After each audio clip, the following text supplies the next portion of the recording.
Well, it's great to have all of you with us today. My name is Chris, and we're in this second part of this series titled Unstoppable. And what's so exciting about, this weekend is we are restarting our physical campuses. And I tell you, there's just something about, when we think about almost 3 months ago when we decided to push pause on our physical campuses, who would have thought what we would all, just as a country, face together. And here's what I know. For some of you, you've been so excited to restart our physical campuses. You could not wait to actually step foot back into one of our physical buildings. For some of you, you're just not ready yet. And for some of you, you're in between. I just want you to know, wherever you find yourself, man, I understand. There's not a right or wrong answer in this season, as all of us are at different places. And even for some of you who are stepping into one of our physical campuses, you don't want to hug yet. You want to air high five or elbow bump or, air hug, like you're not even ready for that. And here's what we get. All of us, we're just not sure how to make our way through our new normal right now. I found myself in Pittsburgh picking up my mom from the airport and walking into different businesses, and I just wasn't sure all the rules or what businesses had their dining room open, or was it just to go. And I found myself on my phone, Google Maps app, trying to figure out, where could I just go sit and drink some coffee until my mom's flight arrived. Like all of us, even as our country starts to restart, we're all living in an interesting time of our new normal. Well, last week when I kicked off the series, I talked about some of these words that have been, they're old words, but they have surged into our daily vocabulary. Unprecedented quarantine, social isolation, social distancing, and new normal, right? Like that's one of those phrases, as all of us are living in our new normal. But here's the thing about the new normal. We're not the only group of people across the span of time that have encountered times of the new normal. In fact, God has been doing his super normal in people's new normal, from the beginning of time. And that's what we all have to hold on to. We can't be consumed by our new normal. And our new normal, it is unprecedented, right? We can't be consumed with it and miss God's super normal. And that's why I'm so excited about, this weekend as we restart our physical campuses, because God is doing his super normal in the midst of our new normal. I think about our Ridgeway location, and they're stepping in to their new location at the Gathering Place. We started with a group of people at a coffee shop, and now we're in a new space. It's a beautiful old church, and I just tell you, it's so exciting what God has been doing within that church. Our Clearfield campus is stepping into their new location, and teams of people have just been pouring so much into that location to get it ready to restart. I think about our Du Bois campus as we unify our strategy to reach all of Du Bois. And by the way, we're starting a Monday night service at the Launch Box right in the heart of downtown Du Bois. I think about our online campus that throughout lockdown, quarantine, right? It has been the beacon of hope for all of us to connect with. And here's what's been happening online. We, for a period of time, had a Saturday night online service, and we stopped that for quite a length of time. But during quarantine, we actually restarted our Saturday night service, and we're just going to keep Saturday nights going. It's been such a great opportunity for people to connect in the life of the church and invite their friends. But we also, during quarantine, started a Facebook service experience on Sunday nights. And we're just going to keep that going. Besides that, Punksy. Right before quarantine, we had just started to go every week in Punxsutawney. Again, a group of people came together that wanted to start a church in their community. And we just said, every week, and then quarantine happened. So as we restart, Punxsutawney, here we go. Plus, God's doing great things through Grampian, and North Central. You see, in the midst of our new normal, we're experiencing God's supernormal movement throughout his churches. And that is, we get to be a part of all of that. Well, another one of those words that, it's not a new word, it's an old word, but it's one of those words that have surged into popularity during our pandemic is the word essential. We think about this word essential, the essential workers. I think about all of the medical staff and people working in hospitals and nursing homes and other medical care facilities. I think about our frontline first responders. Throughout this pandemic, if that's you, thank you. Thank you. Because I've thought about those of you who are putting your life on the front lines to help save lives. Right? Essential workers that were standing in the gap and still standing in the gap to help preserve life. I think about the essential jobs. And where so many of the jobs and the people around this word essential give so much life, there's some tension around this word, isn't there? Especially, what companies, what businesses were deemed essential and which ones weren't. And for some of you, you're a small business owner and you found yourself not being an essential business and just trying to figure out how to survive, but not just how to survive. Being labeled not essential. You've given your life to your business, and your business has purpose and vision that you believe in. And so there's a backside to this whole idea of essential, isn't there? And then for the church, kept on hearing people say, well, the church is essential, but yet churches can't be open. Churches are essential, but ... But here's what we know about the church. The church isn't about a building, it's about people. And we saw God's supernormal happen throughout all of our churches, throughout this pandemic. Why? Because you are the church. You have the message of hope. And for some of you, you took a step back to God during this pandemic. For some of you, you weren't sure about God, but throughout this journey, you've taken steps towards God. And you've watched God do something supernormal within your life. You see, I absolutely love what God has been doing with our online campus and so many other churches' online campus. And so I don't want to minimize that at all, because our online campus is such a vehicle, a strategy to share Jesus with countless people. But there's something I know about the online campus experience. And maybe you've felt this. Maybe you've wondered about this. Where our online campus does connect people together. Our online campus can go to places that we can't go. Our online campus scatters seeds everywhere. Our online campus becomes a great opportunity for people to connect with church. There's something that the online campus really can't do. I think about when my wife and I were dating. And we were dating, and we had gotten engaged, and then I'd broken off that engagement, and that's a story for another day. And well, I had moved from Illinois out to Las Vegas, and so we were separated by over 2,000 miles.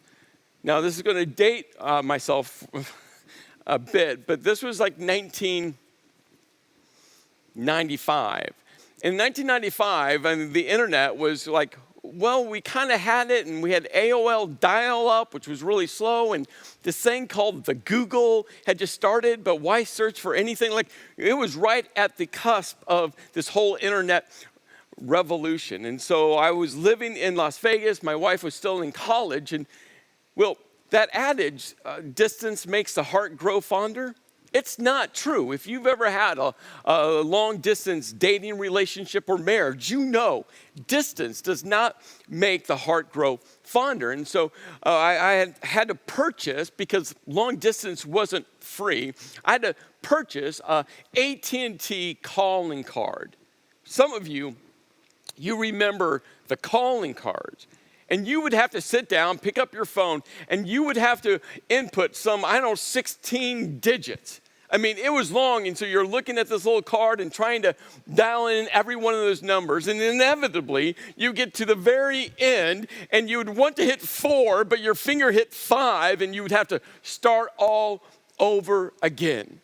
And so Kim and I, we were purposeful to stay connected on the phone. But here's the thing. We were still not together. Yeah, we were talking, and we were thankful we could talk, but we weren't together. You see, there's purpose in presence. There's power in presence. There's something about being present together. That's why in our day and age now, and over this pandemic, how much time have you spent on video conferencing or FaceTime, right? We can now see each other. But that still doesn't make up for presence, does it? There's nothing like sitting knee to knee and toe to toe. There's nothing like actually having a meal together. There's nothing like having a conversation where you're with someone. Technology is great. It's great. To be able to see someone now and talk with them, that's great. But it still doesn't make up for personal presence. You see, this is something that Paul knew, the Apostle Paul knew. This is before the internet and before video conferencing and before AT&T calling cards. Way before this, what Paul understood, there was nothing like personal presence. So the church, a gathering of people, was all about people coming together. That's why Jesus gathered people together at the very beginning of his public ministry, because he realized the value is about people doing life together, and that's being present together.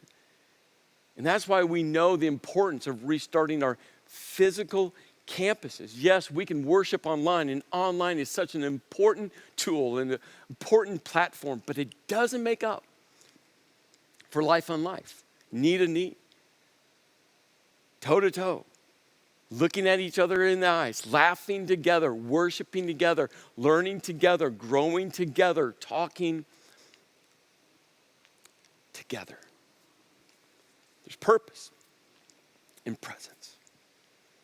Well, as we started last week, we were looking at, these two individuals, Luke and a guy named Theophilus. Theophilus, the best we can tell, was a wealthy businessman that was leaning into Jesus, was wanting to follow Jesus, but there was some uncertainty. And so he hired Luke to investigate everything about the story of Jesus and this launch of the church. There are actually two books in our New Testament Bible. We call them Luke and Acts, but they were actually one book with 2 volumes that Luke wrote. The Gospel of Luke is all about the story of Jesus, and the Acts, or Acts of the Apostles, was the story about the launch of the church.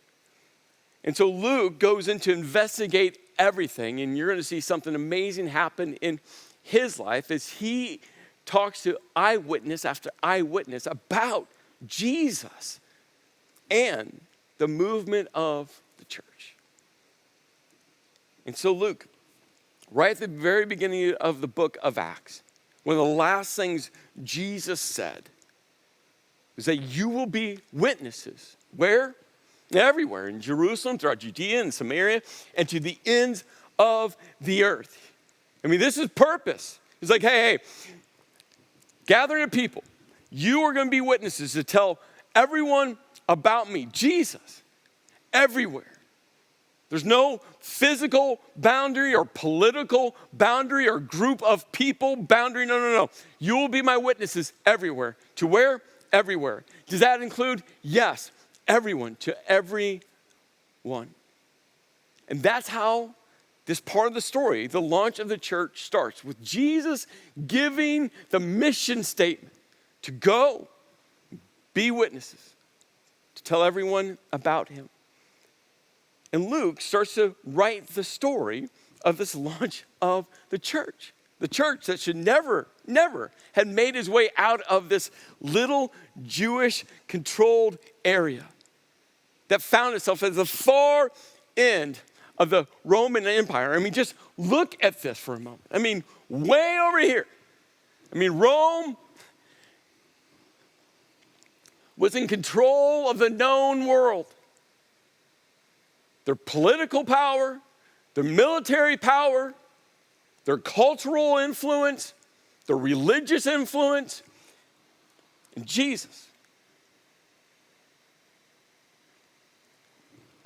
From Nazareth, changed the world. The Apostle Paul took the message seriously and took that message everywhere because Paul knew that when Jesus intersected with his life, everything was about to change. And as we look at this part of the story, I want you to focus in on something because Paul's going to make his way all the way to this one small little area. Maybe you've heard of Naples, Italy, Pompeii, Italy. Well, on the western coast, there's one other town where Paul's ship is going to make land. But we'll get to that in a moment. So at the very end of the book of Acts, the story of the church, this is what Luke records for us. It was 3 months after the shipwreck. I mean, we could talk about that. Paul is now a prisoner of Rome because he wants to meet with Caesar to plead his case. And so he's a prisoner on a ship. They're trying to make their way to Rome. They've been shipwrecked. Paul's been bitten by a snake. They all thought he was going to die. Other people wanted to kill Paul. I mean, just to get to Rome, I mean, Paul has faced life after death scenario over and over and over again. And Luke tells us that we set sail on another ship. Who's we? Well, Luke is part of the we. Luke, who started to investigate everything about Jesus so that Theophilus could be certain that the story of Jesus was true, now Luke's entire life has shifted, and now he's actually part of Paul's missionary journey. Luke is part of Paul's journey to Rome, Paul being a prisoner. Luke is now there, and he goes, we set sail on another ship that had wintered at the island, an Alexandrian ship with the twin gods at its figurehead. And then they stopped at a couple other places. One was Syracuse, Sicily. And from there, a day later, a south wind began blowing. So the following day, we sailed up the coast to Puteoli. Now, where's that located? I mentioned, think about where Naples, Italy is. It's right to the west of Naples. You have the port of Puteoli, then you have Naples, then you have Mount Vesuvius, and then you have Pompeii. So it was right in that region. Now, the day and time was somewhere around 60 to 61 AD when Paul lands here. And that date's really important because Pompeii erupted in 79 AD. And when they started to unearth Pompeii, they actually found Christian symbols. I mean, the spread of the gospel, rapidly spread everywhere. In fact, when Paul landed in Puteoli, Luke tells us that there they found some believers, followers of Jesus, already there. Some around 30 years after Jesus was crucified, buried, and God raised him. Already, Christ followers in this part of the world. And there were some believers who invited us to spend a week with them. And then they headed to Rome. And on the way to Rome, Luke tells us that the brothers and sisters in Rome had heard we were coming. So it must have been some Christ followers in Puteoli that rushed to Rome saying, hey, the Apostle Paul is here. He's actually here and he's headed to Rome. And so they started to make their way and they came to meet us at the Forum on the Appian Way, and the others joined us at the Three Taverns. Now, think about these like as rest stops. If you've ever traveled on toll roads, like on the East Coast or in Chicago area, there's these toll roads with the restaurants above the road that you pull off to and you stop to go to the bathroom, get snacks, get something to eat. Well, Rome had these type of rest areas where along the road, they would have every 10 to 15 miles, different markets, different stops where people could stop and eat and drink and rest as they journeyed along the way. And so two groups of Christ followers from Rome, one made it all the way to the Forum on the Appian Way, which was some 43, 45 miles from Rome. I mean, this is a long distance by foot. The second group made it to the Three Taverns, which was somewhere around 33 miles from Rome. I mean, these people were eager to see Paul.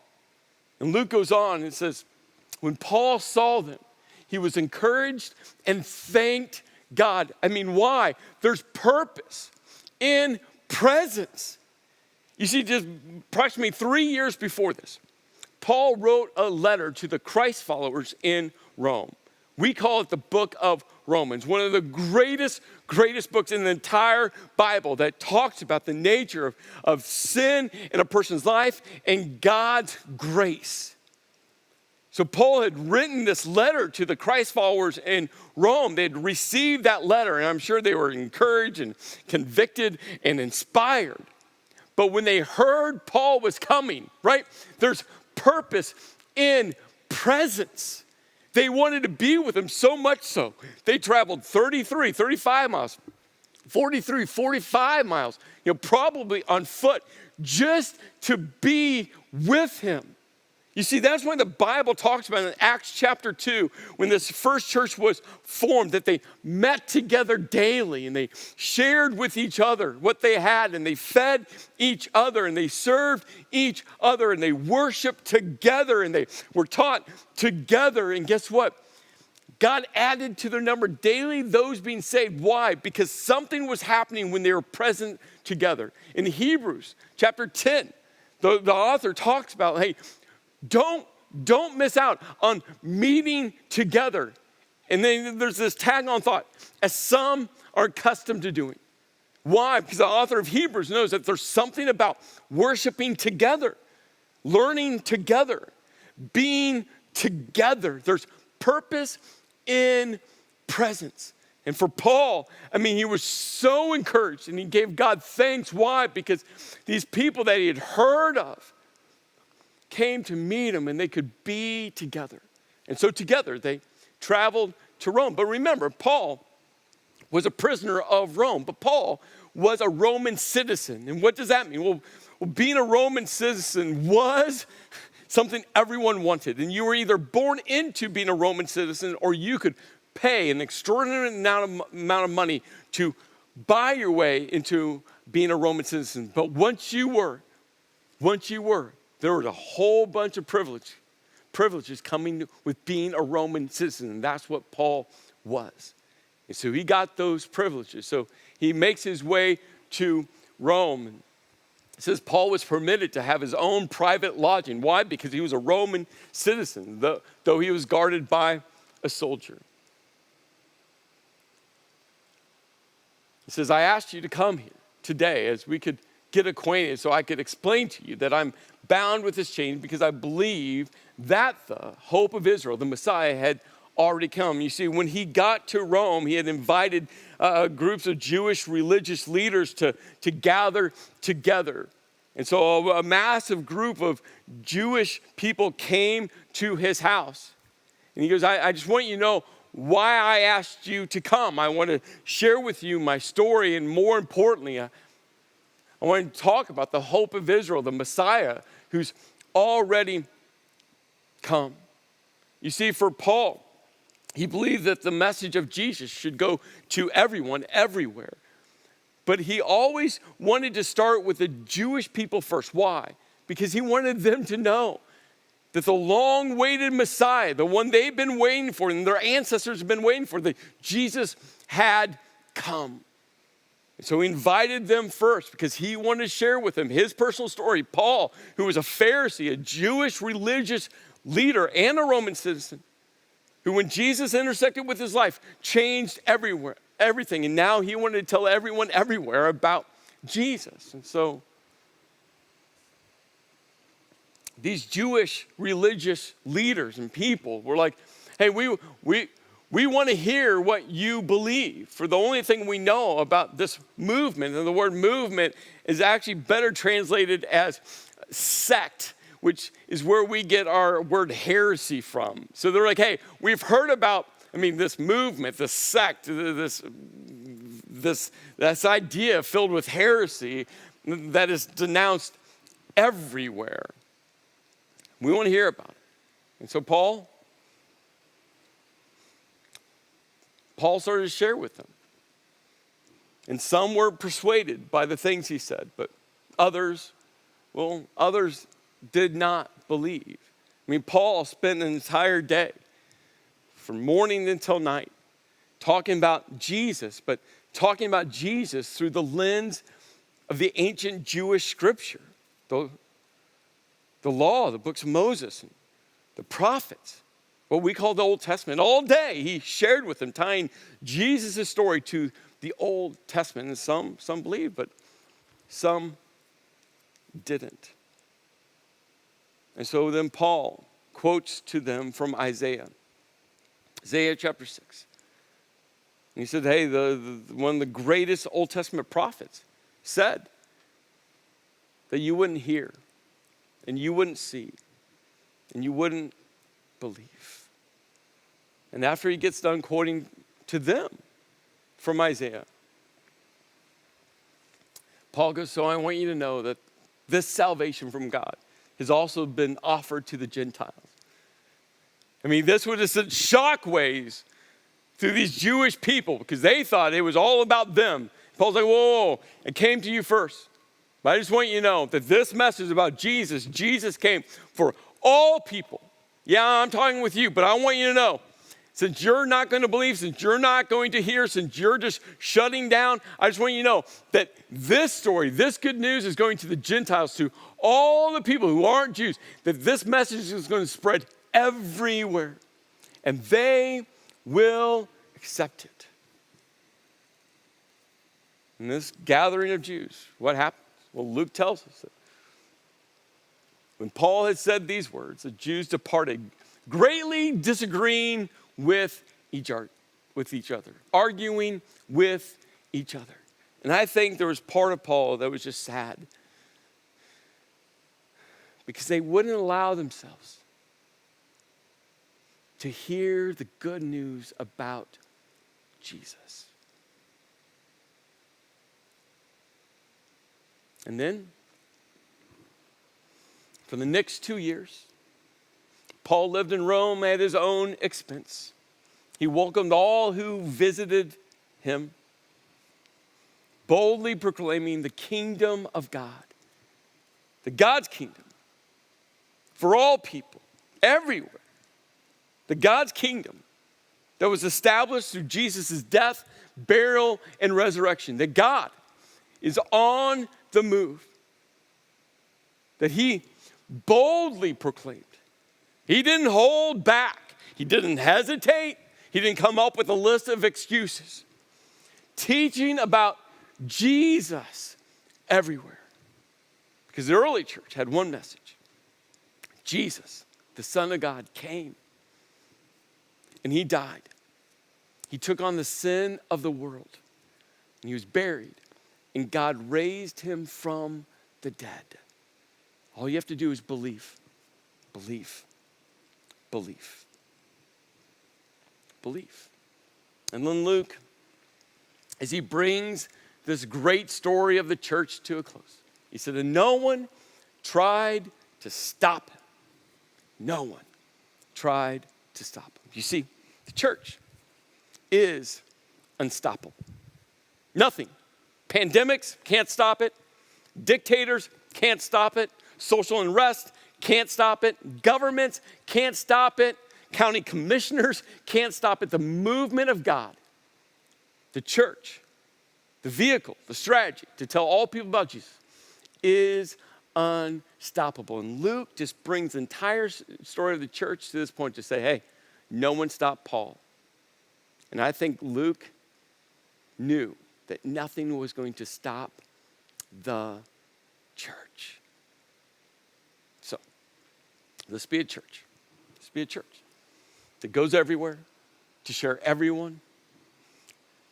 with everyone the story of Jesus. Let's be that church. So let's not be consumed by our new normal and miss out on God's super normal, because God is on the move, and nothing will stop the movement of the church. The church should never have left Jerusalem. The church should never have made its way out of Israel. The church should never have taken the world over. Why? Because Rome was a superpower. Don't forget, God's kingdom. God's on his throne. God's on the move. And nothing is going to stop his church from telling all people about Jesus. So, hey, church, let's continue to be that church. Let's continue to boldly share with everyone, everywhere, the story of Jesus. Because Jesus, this game changer, changes every life. Let's pray. Lord, I thank you for being part of a bold church, a courageous church, that even in the midst of our new normal is passionately leading within all of our local communities. Lord, I'm so thankful. The bright lights that are illuminating from all of our churches, people that are loving like Jesus loved, living like Jesus lived, leading like Jesus lived, and leaving behind what Jesus left behind, which is more people that love, live, and lead like Jesus. Love, live, and lead. Lord, thank you for doing your super normal within our lives. In your name I pray. Amen.